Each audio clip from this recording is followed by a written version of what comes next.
I've told this story maybe 3 times in my life, and every time I feel like people think I'm full of it. But I was there. I saw the kid. I heard what he said.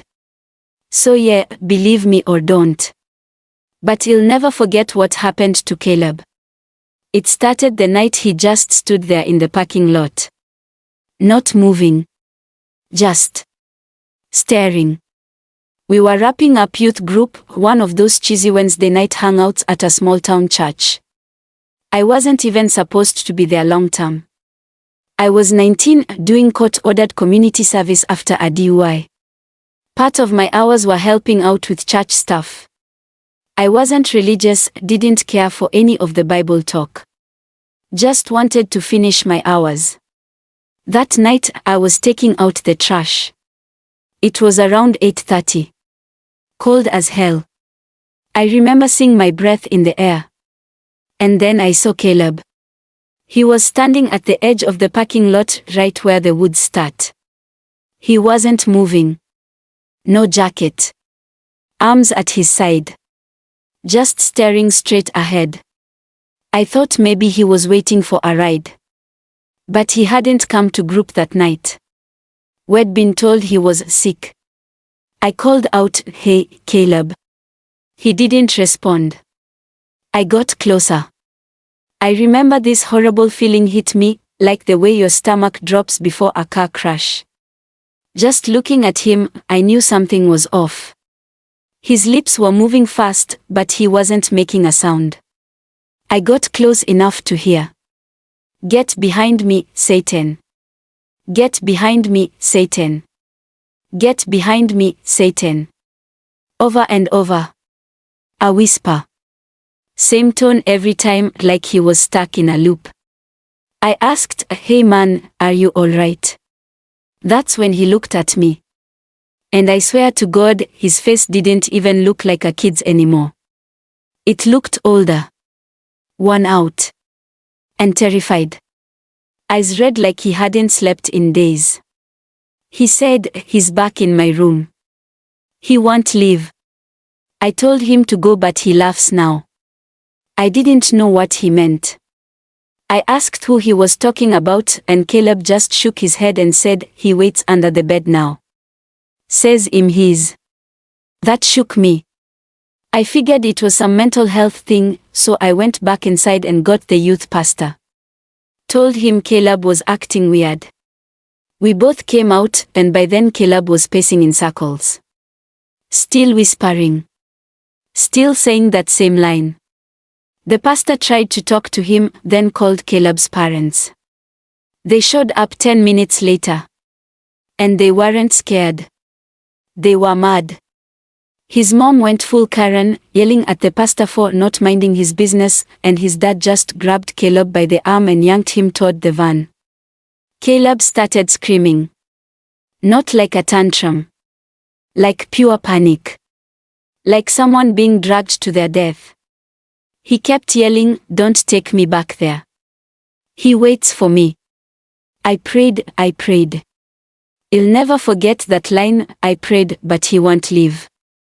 It gave me chills. His dad shoved him into the van while he kicked and screamed. Then they were gone. That was the last time any of us saw Caleb. 2 days later, youth group was cancelled. Pastor said we needed to pray for a family going through a tough time. When I asked about Caleb, he got quiet and just said, "Sometimes God has to break us down to build us back up." That phrase has haunted me for years. A week after that, Caleb's Instagram vanished. His texts never got replies.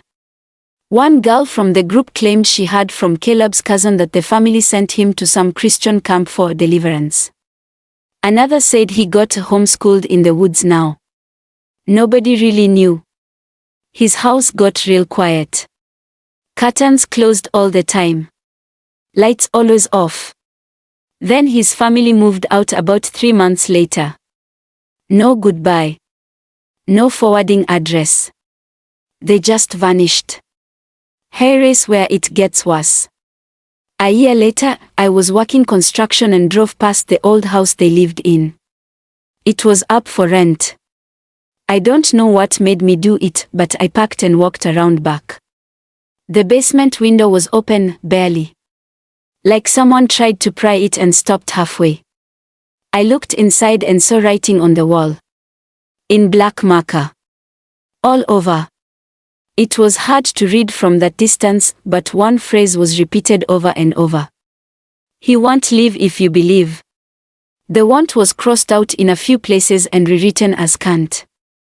I noped the hell out of there. I don't know where Caleb is now. For a while I feared the worst. I played that night in my head 1,000 times, his screams, his fear, that line. I prayed, but he won't leave. But here's the thing. 2 years later, I got a message on Facebook from a name I didn't recognize at first. It was Caleb. His profile picture looked totally different, a healthy, older, calm. He said he was reaching out because he remembered I didn't laugh at him that night. Said he wanted to say thank you. He told me everything changed after that.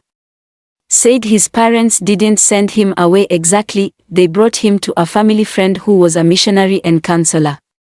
Someone who believed in both scripture and spiritual warfare, but also in healing, in love, in walking through darkness with light, not hiding from it. Caleb said he spent a year learning how to pray with power. Not fear-based prayer, not begging God to show up, but trusting God already had. He said for the first time in his life, he learned the name Jesus wasn't just something you whisper when you're scared, it's a weapon. He said, I don't know why I saw what I saw. I don't know if it was a demon or just brokenness in my mind. But I know this, when I finally stopped trying to fight it alone and really gave it to Jesus, it had to leave. His message ended with, God didn't let go of me. Even when I gave up, he didn't. I sat with that for a long time. Because I didn't grow up in church. I didn't believe in much at the time. But Caleb's story did something to me. It didn't make me religious overnight. But it cracked something open. Made me realize darkness is real, but so is the light. And the light wins. If you are reading this and feel like the darkness is too much, like you've prayed and nothing's changing, don't stop. It's not over. God hears you even when it's quiet. And sometimes, the victory doesn't look how we expect. Sometimes it looks like a scared kid being pulled into a van, only to come back stronger with Jesus by his side. I still think about that night. I still remember how cold it was. How scared he looked. But now I remember something else too. God didn't leave him there.